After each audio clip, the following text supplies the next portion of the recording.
दोस्तों आपने class 11th में एक टॉपिक पढ़ा होगा डायमेंशंस ऑफ मोशन।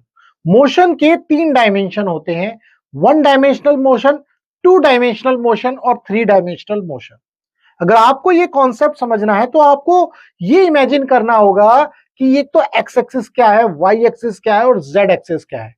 भाई जब हम तीन डायमेंशन की बात करते हैं तो आपको तीनों डायमेंशन मिलेंगे, यानी कि एक्स एक्सिस, लेट्स से कि ये एक्स एक्सिस है, ये वाई एक्सिस और ये जेड एक्सिस है, तीनों एक्सिस आपको मिलेंगे। अगर हम इसको समझते हैं let's say one dimensional motion के केस में, तो वन डायमेंशनल के केस में आपको ये दोनों एक्सिस नहीं मिलेंगी, सिर्फ और सिर्फ एक एक्सिस मिलेगा। यानी कि मान लो एक बाइक है या एक कार है, बिल्कुल स्ट्रेट रोड पर जा रही है। लेट्स से उस कार ने जो है 10 किलोमीटर ट्रेवल किया 5 मिनट में, तो यहां पर आपको दो चीजें मिली, 10 किलोमीटर और 5 मिनट।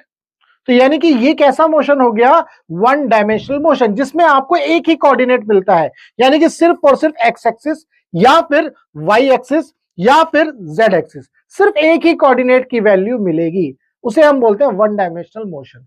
अगर हम टू डायमेंशनल मोशन की बात करें तो वो मोशन किसमें हो जाता है, प्लेन के अंदर हो जाता है।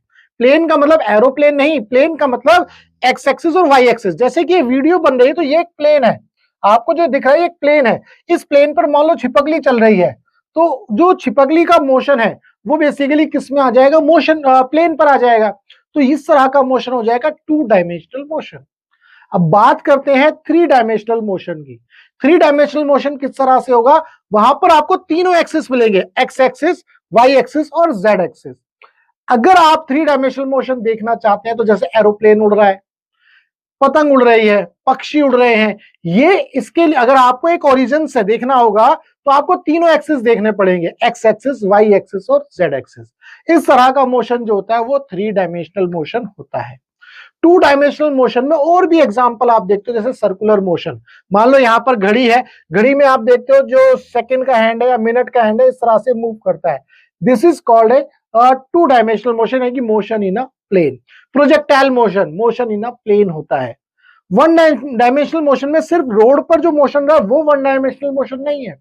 मान लो आपने कोई बॉल जो है ऊपर उछाली, तो वो भी मोशन अंडर ग्रेविटी की वजह से, यानी कि जो मोशन हो रहा है बॉल का वो भी किस में आ जाता है, वन डायमेंशनल मोशन में आ जाता है, क्योंकि वहां पर सिर्फ और सिर्फ एक एक्सिस मिल रहा है, वाई एक्सिस। उम्मीद करता हूं ये कॉन्सेप्ट आपको समझ में आया। वीडियो अच्छी लगी हो तो वीडियो को लाइक करना और चैनल को सब्सक्राइब करना मत भूलना।